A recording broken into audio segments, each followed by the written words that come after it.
hi khidi dyambu hinkwaro hi hambanile ku ri dota fostela leswi swa ku se damani yelo a hi kota ku yina ni namuntlha hi dyaka so far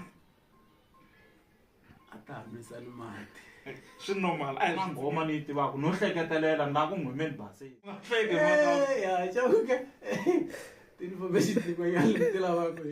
also a yi pfulekini hi nkarhi luwa emakani mi tshama mi practice cheating fasa gwada ra mina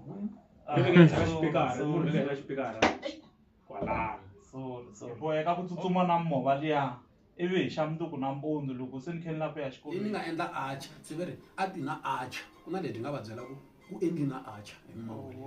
swi ri mwimi yo xavisiwa ni yo xavisiwa se mara ku i mani leti ni nga swi tivanga